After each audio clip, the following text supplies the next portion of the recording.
वाली दीदी याद है आपको? हाँ, वही जो हर बात पर सिलेंडर लेकर विरोध करने सड़कों पर निकल पड़ती थी।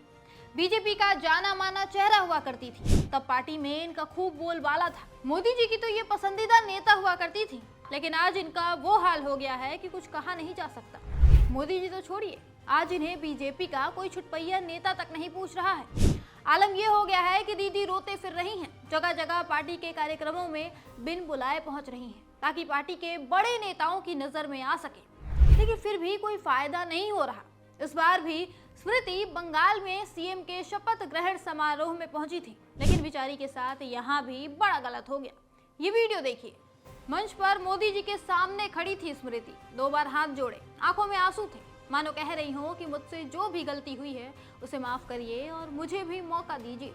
लेकिन अफसोस, मोदी जी ने नजर तक नहीं डाली उन पर, ऐसे इग्नोर कर दिया जैसे वो कोई अनजान हो। भरे मंच पर मोदी जी ने स्मृति की ऐसी घनघोर बेइज्जती कर दी जिसे वो अगले कई सालों तक नहीं भूल पाएंगी। इस घटना ने पहले से ही टूट चुकी ईरानी को अंदर तक झकझोर दिया है। उन्हें अब एहसास हो गया होगा कि बीजेपी में अब उन्हें दोबारा कभी भाव नहीं मिलने वाला है। उनका समय पूरा हो चुका है। वो समझ चुकी है कि अब उन्हें वापस से वो अवधान नहीं मिलने वाला है जो कुछ सालों पहले तक हुआ करता था। बस तो छोड़िए, बीजेपी अब स्मृति की मौजूदगी तक को एक्नॉलेज नहीं कर रही। वो किसी छुटपैया नेता की तरह कार्यक्रमों में जाती तो हैं, पर चुपचाप बैठी रहती हैं। ना तो उन्हें कुछ बोलने का मौका दिया जाता है और ना ही उन्हें कोई सम्मान मिलता है। स्मृति ईरानी अब खुद को ठगा हुआ महसूस कर रही हैं। उन्हें बाकी नेताओं से भले उम्मीद ना हो, पर मोदी जी से उम्मीद थी कि शायद वो उन्हें आज भी कुछ सम्मान देंगे।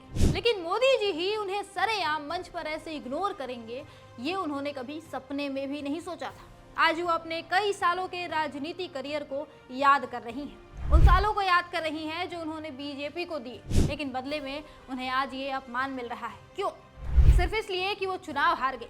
अब वो बीजेपी के किसी काम की नहीं बची हैं। बस इसीलिए उन्हें इस तरह से अपमानित किया जा रहा है।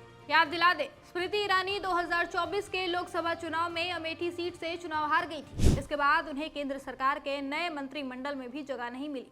उन्हें ना तो संगठन में कोई पद मिला और ना ही सरकार में। पहले स्मृति हर दूसरे दिन प्रेस कॉन्फ्रेंस करती नजर आती थी, लेकिन इस हार के बाद वो किसी भी बड़े कार्यक्रम में दिखना बंद हो गई। कुल मिलाकर बीजेपी ने उन्हें ऐसे निकाल कर फेंक दिया जैसे दूध से मक्खी। और जब बीजेपी ने ठुकराया तो स्मृति बड़ी उम्मीदों के साथ मुंबई की माया नगरी लौटी, एक बार फिर से अपना एक्टिंग करियर शुरू करने। लेकिन वहां से भी उन्हें निराशा हाथ लगी। पहले तो कई बड़े कलाकारों ने उनके साथ काम करने से सीधा मना कर दिया, जिससे स्मृति को बड़ा झटका लगा।